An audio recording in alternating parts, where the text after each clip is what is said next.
معاشر المسلمين رحمكم الله، إن هذا يوم عيد يوم يبين الله بكم ملائكته وأنتم منه مشركون بالتكبير والتعميد والتهليل. وإذا صلى الخطيب على المنبر فأنصتوا واسمعوا وأطيعوا رحمكم الله. اللهم صل على محمد. اللهم صل على سيدنا محمد. اللهم صل على سيدنا محمد وعلى آل سيدنا محمد.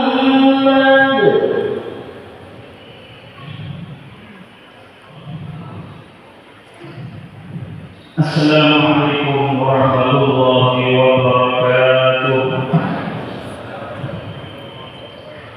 Allahu Akbar, Allahu Akbar, Allahu Akbar, Allahu Akbar, Allahu Akbar, Allahu Akbar, Allahu Akbar, Allahu Akbar, Allahu Akbar.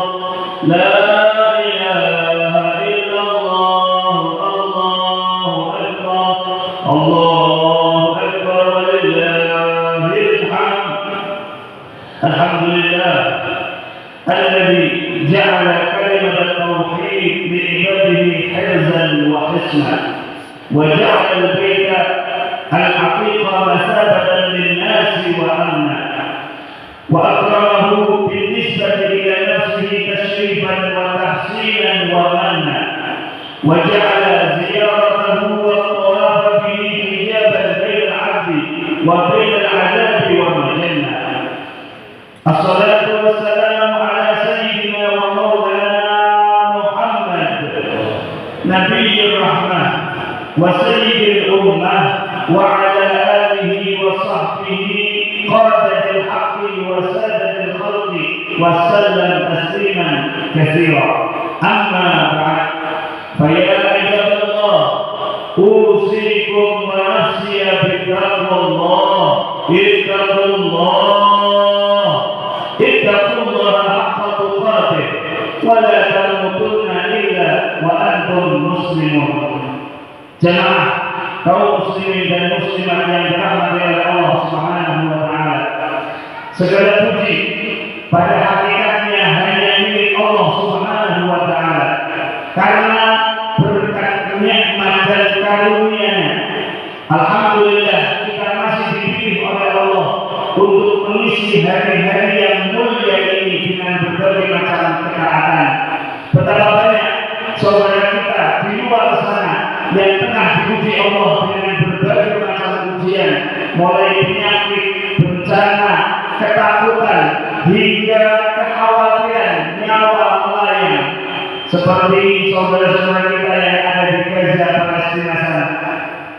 Salawat dan salam semoga senantiasa tercurah kepada pemimpin kita, baginda Nabi Agung Muhammad sallallahu alaihi wasallam, sosok yang rela berkorban mati-matian untuk kita, bahkan jauh sebelum kita mengenal dan mengerti nama beliau yang mulia. Hadirin rahimakumullah, pagi hari ini kaum muslimin di berbagai belahan dunia tengah bergerak berbeda dengan berbagai macam ketaatan. Ada yang tengah mengumandangkan takbir, ada yang tengah melaksanakan puncak ibadah haji, ada pula yang antusias tengah menyiapkan hewan kurban dan berbagai macam ibadah-ibadah lainnya.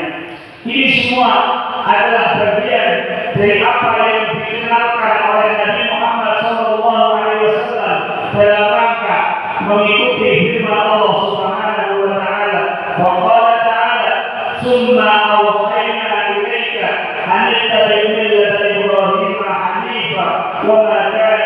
musyrikin. Kemudian kami wahyukan kepadamu wahai Muhammad untuk mengikuti prinsip beragama Nabi Ibrahim yang murni dan lurus. Dan sungguh Nabi Ibrahim bukanlah termasuk orang-orang yang menyekutukan. Al-Quran surah An-Nahl ayat 123. Oleh karena itu wahai hadirin, jika kita perhatikan banyak sekali amaliyah ibadah kita umat Islam yang mengikuti syariat Nabi Ibrahim, mulai kita menghormati tamu, beribadah haji, ibadah kurban, bahkan sholawat teragung yang diajarkan oleh Nabi Muhammad SAW adalah sholawat yang dikenal dengan sholawat Ibrahimiyah. Hadirin rahimahullah, di antara prinsip ajaran yang dikenalkan oleh Nabi Ibrahim alaihissalam adalah apa yang difirmankan oleh Allah Subhanahu wa taala di dalam Al-Qur'an, wa qala Ibrahim rabbi al-hadzal balada amina waj'alni wa baniya an na'budal asnam.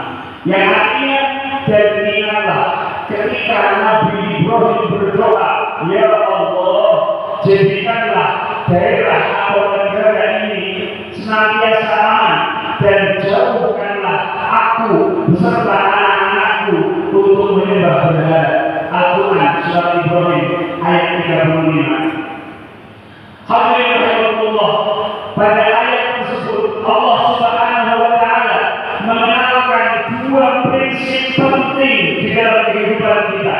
Dua prinsip tersebut adalah keamanan dan keimanan.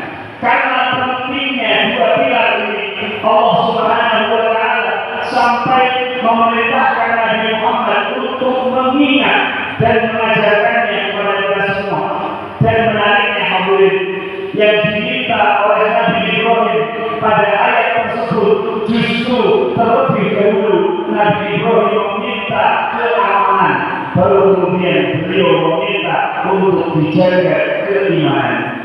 Padahal hadirin, kalau kita mengingat sebagai umat yang beriman, tentu yang paling penting dalam diri kita adalah keimanan, karena keimananlah yang akan menentukan surga atau neraka kita.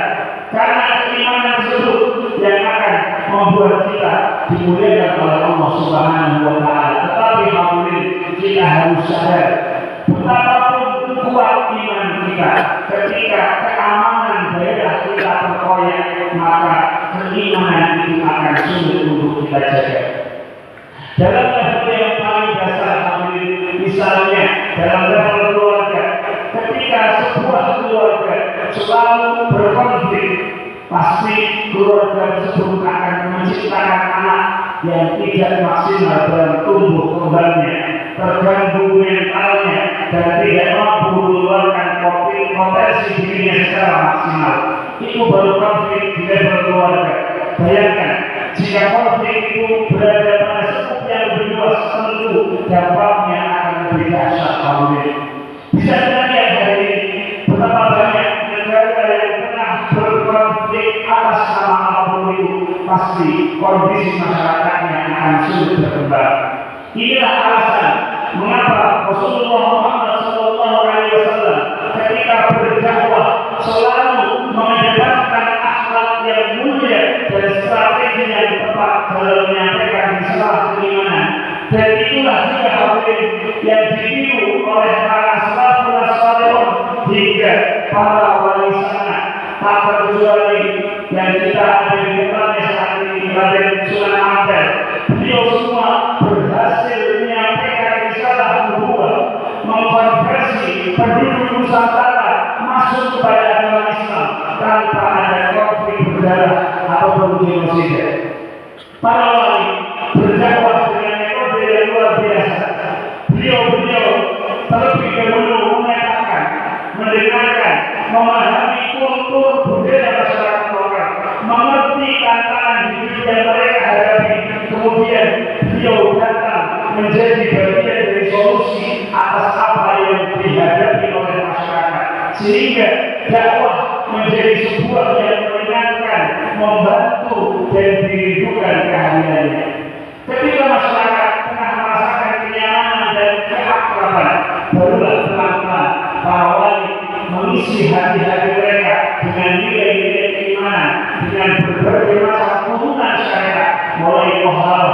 sholat, puasa, hingga muamalah, munakahat, bahkan nilai-nilai jihad pun berhasil terpatri bisa memberi masyarakat Nusantara saat itu. Inilah sebab terutama mengapa Indonesia masih ada di hari ini, karena kedatangan para penjajah terjadi hanya beberapa saat setelah era dakwah para wali berhasil memasukkan nilai-nilai jihad fisabilillah. Maka meski penjajah datang sini berganti, namun berbagai perlawanan jihad pun tetap berkobar di berbagai daerah Nusantara hingga Allah Subhanahu wa Ta'ala menyatukan para pahlawan kita dan berhasil mengusir penjajah tunggang-langgang dari Indonesia. Dan itu semua tidak lepas dari nilai-nilai takdir yang dipetikkan oleh Bung Tomo dengan para pahlawan, para ulama dan para santri yang berjihad di saat itu. Nilai-nilai yang semestinya kita pelajari dari Nabi Ibrahim. Beliau tidak hanya seorang nabi pilihan, namun beliau juga sosok yang sangat peduli terhadap lingkungannya. Dengan semangat beliau menjaga tamu. Beliau adalah sosok yang penyabar kepada kaumnya, meski mereka adalah penyembah berhala. Namun di sisi lain, beliau juga sosok yang sangat kritis terhadap kezaliman serta penyelewengan yang ada di saat ini. Dan di balik semua sisi heroik itu, beliau juga merupakan ayah yang sangat baik, komunikatif terhadap anak-anak dan keluarganya. Betapa kaya spektrum nilai yang dimiliki oleh Nabi Ibrahim sehingga Nabi Muhammad SAW pun diminta untuk mengikuti jejak langkah beliau. Nilai-nilai dan pelajaran inilah yang mungkin sangat perlu kita amalkan di hari ini, karena betapa banyak hari ini anak-anak fatherless yang tidak mendapatkan pendidikan secara baik, terkhusus dari ayah dan ibunya. Ketimpangan masyarakat yang semakin nyata, dan betapa banyak hari ini tokoh-tokoh yang hanya hidup di balik menara gadingnya, tidak memiliki kepekaan sosial terhadap apa yang menjadi problem di masyarakat dan lingkungannya. Juga intelektual dan bahkan pendakwahnya yang banyak tidak sabar membersamai masyarakatnya, sehingga alih-alih mendidik dan mengarahkan, ada beberapa pendakwah yang justru sibuk menghardik dan menyalah-nyalahkan. Hal ini masih kita saksikan dengan minimnya amal ma'ruf nahi munkar, sehingga banyak sekali bodohan dan kerusakan yang kita saksikan hingga kita semua kebingungan entah dari mana kita hendak memperbaiki semua kerusakan ini. Allahu Akbar, Allahu Akbar, Allahu Akbar, walillahil hamd. Hadirin rahimahullah, di antara yang harus kita pelajari dari Nabi Ibrahim alaihissalam adalah bagaimana cara beliau mendidik dan membersamai putra-putra serta menjaga keamanan mereka, keimanan mereka. Hal ini bisa kita lihat pada Al-Quran surat Ibrahim ayat 37. Allah Subhanahu wa Ta'ala berfirman, Rabbana inni askantu min dzurriyyati biwadin ghairi zar'in inda baitikal muharram Rabbana liyuqimus shalah faj'al af'idatan minan nas tahwi ilayhim warzuqhum minas samarati la'allahum yashkurun. Ya Tuhan kami, sesungguhnya aku telah menempatkan sebagian keturunanku di lembah yang tidak ada tanamannya, yang berada di sisi Baitullah, rumahmu yang terhormat. Ya Tuhan kami, demikian itu kami lakukan agar mereka senantiasa melaksanakan sholat. Maka jadikanlah hati manusia condong dan cenderung kepada mereka, dan anugerahilah mereka rezeki dari buah-buahan. Semoga mereka menjadi orang-orang yang bersyukur. Bayangkan oleh hadirin betapa berat ujian dan pengorbanan sosok Nabi Ibrahim. Beliau tidak hanya menghadapi kesulitan eksternal dalam dakwah, kesulitan ekonomi dan sosial karena diboykot oleh Namrud. Lebih dari itu, beliau diperintahkan oleh Allah untuk meninggalkan anak laki-laki dambaan yang puluhan tahun beliau nantikan. Nabi Ibrahim alaihissalam meninggalkan Nabi Ismail kecil di tempat yang ramah mulia karena ada Ka'bah di sampingnya. Namun tempat itu gersang, tidak berpenghuni dan jauh dari kemakmuran serta mewahnya kehidupan. Tak terbayang hadirin betapa sulit dan beratnya ujian yang dirasakan oleh keluarga Nabiullah Ibrahim saat itu. Namun hadirin, kerasnya perjuangan, tulusnya doa dan harapan, serta totalitas dalam mendirikan nilai-nilai sholat itulah yang ternyata menjadikan keluarga itu begitu mulia di sisinya.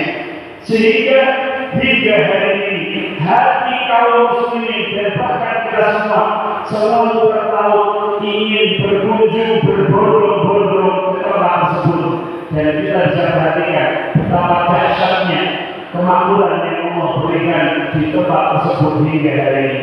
Jemaah kaum muslimin dan muslimat yang dirahmati Allah, nilai-nilai yang semestinya kita amalkan dalam membersamai dan mendidik anak-anak kita. Karena sebagai orang tua, terkadang kita sering merasa ketakutan dan khawatir akan masa depan anak-anak kita, dan tidak sedikit di antara kita hingga stres memikirkan ini. Maka mari teladani perjuangan Nabi Ibrahim dengan terus memberikan doa terbaik untuk anak-anak kita. Tidak menunggu memberikan apa yang mereka minta, memanjakan mereka. Terkadang kita harus mengikhlaskan mereka untuk jauh dari kita, merasakan pahit dan jauhnya dari orang tua, disiplinnya pendidikan, hidup asing di lingkungan baru untuk mempelajari dan memahami ilmu Allah dan Rasulnya. Dan mari kita ciptakan di lingkungan kita lingkungan yang positif yang selalu perhatian dengan nilai-nilai sholat. Dengan demikian, insya Allah akan mengaruniakan kemuliaan dan keberlimpahan kepada keluarga kita, sebagaimana Allah memberikan itu kepada keluarga Nabiullah Ibrahim alaihissalam. Entah berapa kali dalam hidup, setiap tahun kita selalu memperingati dan mengenang keteladanan serta pengorbanan Nabi Ibrahim alaihissalam ini. Maka sesuatu yang berguna tersebut kita sebut sebagai Id, dan pengorbanan kita kenang sebagai Adha, Idul Adha. Ibarat permata yang selalu nampak indah dilihat dari berbagai sisinya. Begitu pun kita memandang keteladanan Nabi Ibrahim, kita bisa memandangnya sebagai pengorbanan hamba yang teramat heroik, juga pendidikan sosok ayah yang teramat baik, atau pemuda yang lugas menyampaikan kebenaran, dan pemimpin yang tabah dan kuat membersamai masyarakatnya. Semua ini adalah pelajaran yang luar biasa. Kita berdoa kepada Allah sebagaimana kita memperingati dan memuliakan syiar Allah di bulan yang mulia ini. Semoga Allah Subhanahu wa Ta'ala senantiasa memuliakan kita dan memampukan kita untuk meneladani nilai-nilai luhur yang diajarkan oleh Nabi Ibrahim alaihissalam. Amin ya rabbal alamin. Ini ahsanul wa ablaghul kalam Allah al-Malik al-A'la. Wallahu subhanahu wa ta'ala yaqul wa biqawlihi yahtadil muhtadun. Wa idza qara'ta al-Qur'an fasta'idh billahi minasy syaithanir rajim. A'udzu billahi minasy syaithanir rajim. Bismillahirrahmanirrahim. Inna a'tainaka al-kautsar fashalli li rabbika wanhar. Inna syani'aka huwal abtar. Barakallahu li wa lakum bil Qur'anil 'azim wa nafa'ani wa iyyakum bima fihi min al-ayati wa dhikril hakim. Aqulu qawli hadha wa astaghfirullah li wa lakum wa li walidayya wa li walidikum wa li jami'il muslimina wal muslimat fastaghfiruhu innahu huwal ghafurur rahim.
لله الذي أمرنا بإفشاء السلام، والصلاة والسلام على سيدنا ومولانا محمد المبعوث إلى سائر الأنام وعلى آله وأصحابه المتمسكين بدين الإسلام.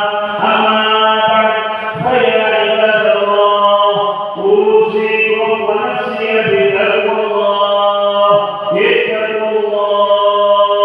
اتقوا الله حق تقاته ولا تموتن إلا وأنتم مسلمون.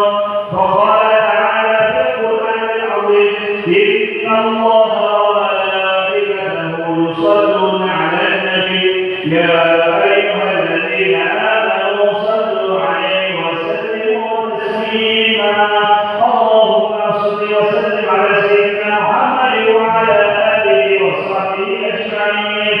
اللهم اغفر للمسلمين والمسلمات والمؤمنين والمؤمنات وتجاوز عنهم السيئات وارفع لهم الدرجات. اللهم أصلحنا وأصلح من في صلاحه صلاح الإسلام والمسلمين، ولا تهلكنا وأهلك من في هلاكه صلاح الإسلام والمسلمين.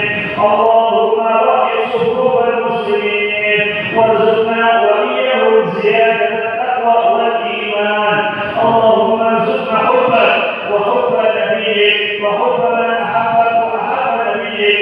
اللهم ارزقنا متابعة نبينا محمد صلى الله عليه وسلم، ولا تجعل مصيبتنا في ديننا، ولا تجعل الدنيا أكبر همنا ولا مبلغ علمنا، واجعل الجنة هي دارنا وقرارنا، وإلى النار مصيرنا.